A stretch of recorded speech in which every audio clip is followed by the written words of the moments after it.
Coffee 因咩事走得咁突然嘅呢？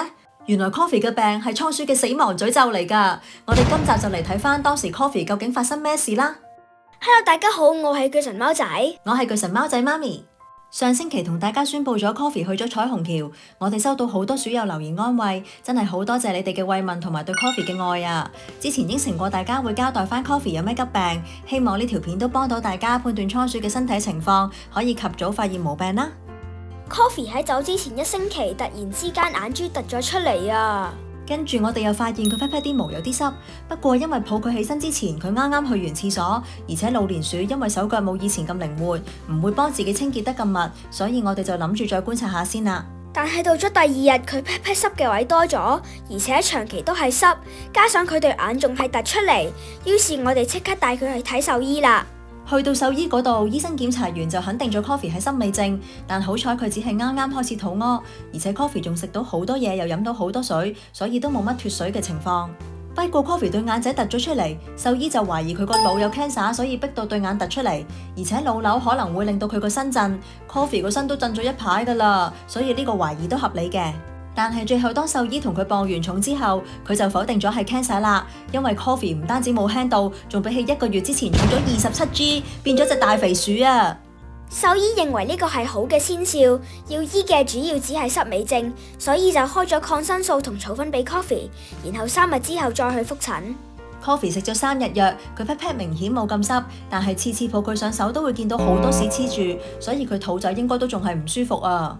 我哋帶佢返獸醫度復診，獸醫話 Coffee 開心咗好多，抗生素幫到濕味症，亦都幫到對眼仔，證明佢個腦有細菌感染發炎，所以眼仔先至突出嚟。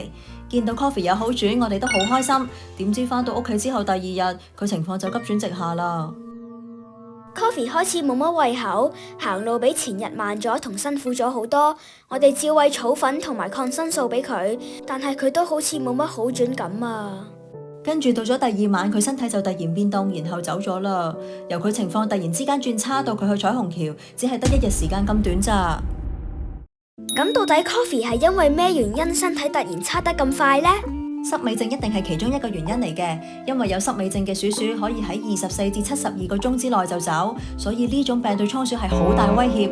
就算好似我哋咁隔咗1日就帶佢睇獸醫，其實都可能已經慢咗噶啦。所以大家如果懷疑鼠鼠有濕味症，我哋都會建議大家盡可能帶佢去睇急症，增加生存嘅機會。但係獸醫明明話 Coffee 濕味症已經好咗好多噶啦喎，點解又突然差返噶？所以我懷疑仲有一個原因，就係佢個腦發炎，令到腦血管有事，最後爆血管啦。Coffee 走咗之後，我哋拎起佢嗰陣，發現佢流過鼻血。我哋上網睇過呢個情況，有可能係因為個腦有事，所以臨死嗰陣會流鼻血。綜合埋 Coffee 眼突同埋全身震嘅病徵，腦病變應該都係其中一個致命嘅原因嚟啦。濕味同腦炎有冇得避免噶？熊仔鼠比起細品種嘅倉鼠係容易啲有濕味症，呢個症狀通常都係因為壓力引起，所以要預防嘅話，首先就係唔好俾鼠鼠有太大壓力啦。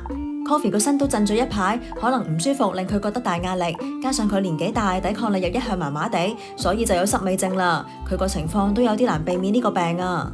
至於個腦嘅病變，通常首先都係因為天生基因嘅問題。Coffee 有先天性毛病都可以捱到2歲，其實都已經好犀利㗎啦。先天性嘅問題其實冇咩方法可以去預防發生，我哋做鼠奴嘅只可以盡力照顧㗎咋。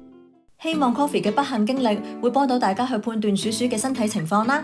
雖然 Coffee 已經去咗彩虹橋，不過因為我哋仲有好多 Coffee 嘅得意影片想同大家分享，所以我哋嘅影片暫時都仲會有 Coffee 嘅身影，就當係懷念佢嘅一種方式啦。鍾意我哋嘅影片就 subscribe 同俾個 like 啦，我哋下次再見，拜拜。